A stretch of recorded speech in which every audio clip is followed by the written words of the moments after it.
নমস্কার দর্শক, সংবাদ বিভাগের গুরুত্বপূর্ণ সংবাদে আপনাদের সকলকে স্বাগত। যখন কোনো মানুষ সহজভাবে কাজ করে না তখন তাকে ধমকাতে হয়, চমকাতে হয়, এবং সেই ধমকটাই কিন্তু কোর্ট দিল সিবিআই আধিকারিকদেরকে। এবং শুধু তাই নয়, শোকজ নোটিশও পাঠানো হয়েছিল সিবিআই আধিকারিকদের ওপর যে কাজ কেন করা হচ্ছে না। ধমকেই একেবারে যেমন ধমক তেমনই কিন্তু কাজ শুরু। আদালতে আরজিকর দুর্নীতি মামলায় 100% নথি জমা দিল সিবিআই। এই মামলার পরপর দুদিন আদালতে ধর্ষণার শিকার হয় সিবিআই। আরজিকর হাসপাতালে আর্থিক দুর্নীতি মামলার অবশেষে সমস্ত নথিপত্র জমা দিল সিবিআই। আলিপুরের বিশেষ সিবিআই আদালতের ধমকে হলো কাজ।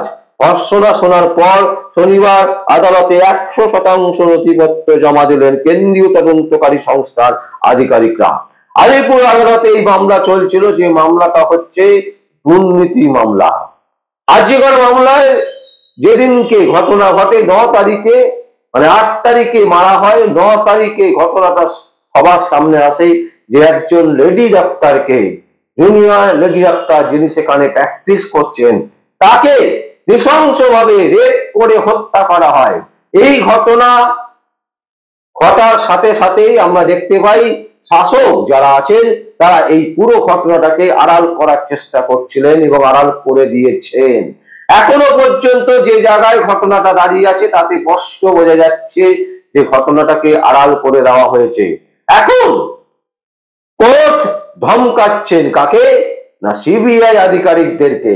সিবিআই আধিকারিকদেরকে ধমকাচ্ছেন, তার কারণ হচ্ছে সিবিআই সঠিক তথ্য সঠিক সময় দিচ্ছেন না এবং অর্ধ সত্য অর্ধ ঘটনার তথ্য তারা দিচ্ছেন কোর্টে গিয়ে।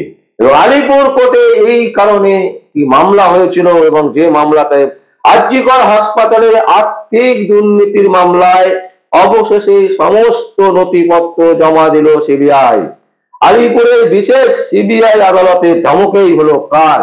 ধর্ষণা শোনার পর শনিবার আদালতে 100% নথিপত্র জমা দিলেন কেন্দ্রীয় তদন্তকারী সংস্থার আধিকারিকরা।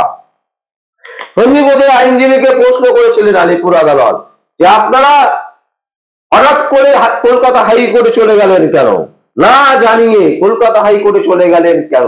দেখুন, এরা এমন ধরনের লোক, এই সন্দীপ ঘোষ বলুন, মমতা ব্যানার্জি বলুন, মদন মিত্র বলুন, ফিরহাদ হাকিম বলুন, এরা এমন ধরনের মানুষ, এরা কখনো সত্যির কথা বলতে জানে না।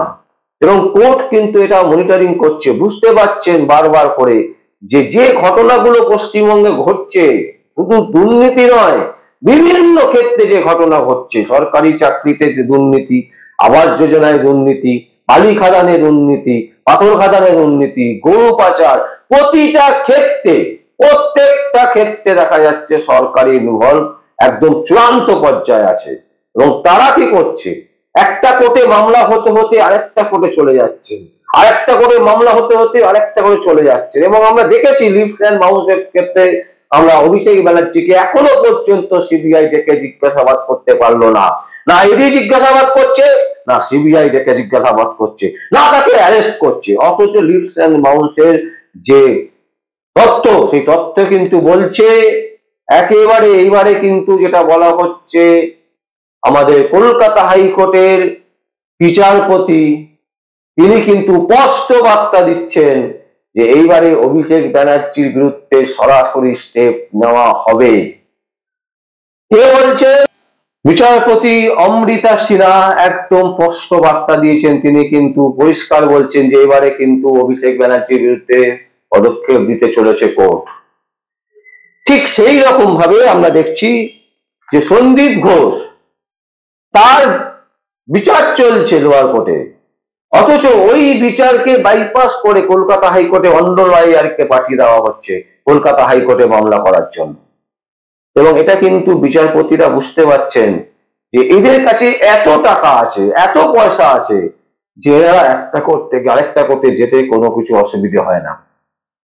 যে কারণে ধরার পরেই সন্দীপ ঘোষের আইনজীবীকে প্রশ্ন করেন আলিপুরের বিশেষ সিবিআই আদালতকে না জানিয়ে কেন হাইকোর্টে গিয়েছেন তিনি। আরজিকরের প্রাক্তন অধ্যক্ষের আইনজীবী সাফ জানাচ্ছেন তিনি যাননি হাইকোর্টে, অন্য আইনজীবী গেছেন। আপনি যদি নিযুক্ত না করেন, অন্য আইনজীবী এমনি চলে গেল, মানে সন্দীপ ঘোষকে এত ভালোবাসে, তৃণমূলের প্রচুর আইনজীবী আছেন তৃণমূল সেলে, তারা এত ভালোবাসেন সন্দীপ ঘোষকে যে ফ্রি অফ কস্টে তারা কলকাতা হাইকোর্টে চলে যাচ্ছে।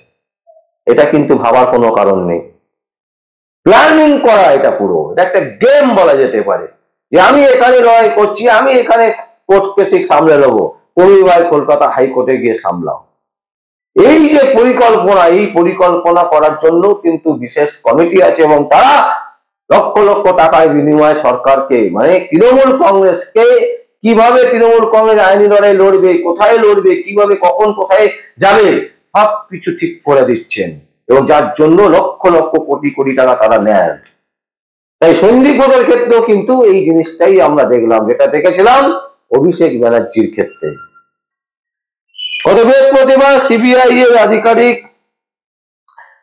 বৃহস্পতিবার সিবিআই এর তদন্তকারী আধিকারিককে শোকজ করে আলিপুর সিবিআই এর বিশেষ আদালত 27 জানুয়ারি রাজ্যের অনুমতি মেলে চার্জ গঠনের জন্য। আপনারা সকলেই জানেন যে এই সন্দীপ ঘোষের বিরুদ্ধে চার্জ গঠন করার জন্য কোনোভাবেই মিলছিল না পারমিশন, রাজ্য সরকারের পারমিশন নিতে লাগে। মানে আইনটাকে যদি দেখেন তাহলে দেখবেন যে শাসক যদি কোনো অন্যায় করে তাকে বাঁচাবার জন্য কত রকমের প্যারামিটার দিয়ে রাখা আছে যে তাকে কিভাবে বাঁচানো যায়। তাই এক্ষেত্রে আমরা দেখছিলাম কি রাজ্য সরকার অনুমতি দিচ্ছিল না এবং সেই অনুমতি 27 জানুয়ারিতে দেয় এবং তারপর সিবিআই চার্জ গঠন করার জন্য আলিপুর আদালতে পৌঁছায় এবং আলিপুর আদালত কিন্তু স্পষ্ট বলেন যে চার্জ গঠন করার জন্য পারমিশন দিক না দিক আপনাদের চার্জ গঠন করে নিতে হবে, রাজ্য সরকার বাধ্য হবে পারমিশন দিতে।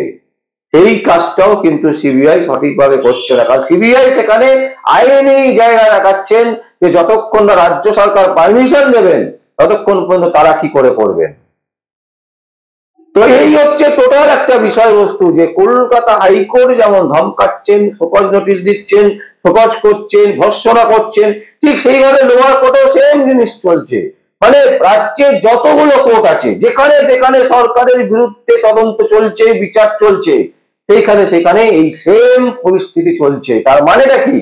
তার মানে হচ্ছে রাজ্যের যিনি প্রধান মুখ্যমন্ত্রী, তিনি তার বার্তা পাঠিয়েছেন যে কোনো আইনকে তোমরা মানবে না, আমি আছি তোমাদের সাথে, আমি বলছি আইন আমি তৈরি করব আইন, আমার আইন চলবে পশ্চিমবঙ্গে, পশ্চিমবঙ্গে যে আইন আমি দেবো সেই আইনই চলবে এবং সেই আইনেই সবাই কথা বলবে এবং যদি কথা না বলে তাকে উড়িয়ে দেবো, তাকে শেষ করে দেবো, তার এগেইনস্টে কিছু মৌলবাদী লাগিয়ে দেবো। এই ধরনের যে ঘটনাগুলো চলছে, এই ঘটনাতে একটা জিনিসই প্রমাণ করে যে আইন বিরোধী মুখ্যমন্ত্রীর কিন্তু ইমিডিয়েট তাকে পদত্যাগ করানো উচিত এবং সেক্ষেত্রে 356 অথবা 355 ধারা জারি করে সরকার ফেলা উচিত, কিন্তু সেটা কেন্দ্রীয় সরকার করবে না। তাই 2026 পর্যন্ত এই যন্ত্রণা সহ্য করতে হবে, আর এই যন্ত্রণা সহ্য করতে করতে আপনাদের দর্শকদেরকে দৃঢ় হতে হবে, যেভাবেই হোক আগামী 2026-এ আর যেই হোক তৃণমূল কংগ্রেসকে আনা যাবে না, মমতা ব্যানার্জির পতন করাতেই হবে, তাতে অন্য কেউ আসুক, যে কেউ আসুক, কিন্তু যাকে ভালো লাগে না তাকেও আনবো, কিন্তু মমতা ব্যানার্জিকে সরাতে হবে। এটা যদি আমরা করতে না পারি তাহলে কিন্তু এই আইনের যে রাষ্ট্র, আইনের যে দেশ, এইটা কিন্তু বিলুপ্তির পথে চলে যাবে এবং রাজ্যে আইন বলে কিছু থাকবে না, সেটা শুধু থাকবে মমতা ব্যানার্জির নির্দেশ যেটা হবে সেটাই শেষ কথা। তাই দর্শক, আমরা আপনাদের সামনে আলিপুর কোর্টের এই রহস্যময় ঘটনা, যে ঘটনা আলিপুর কোর্টে ঘটেছে এবং যেভাবে আলিপুর কোর্ট ভর্ৎসনা করেছে সিবিআইকে, সেটা আপনাদের সামনে তুলে ধরলাম। যদি আপনাদের কোনো বক্তব্য থাকে, কোনো কমেন্ট থাকে, অবশ্যই আপনারা কমেন্ট বক্সে কমেন্ট করবেন। আর দেখতে থাকুন পরবর্তী সংবাদ আবির্ভাবে। আমার নাম বিশ্বজিৎ পাল, সংবাদ আবির্ভাবের জন্য।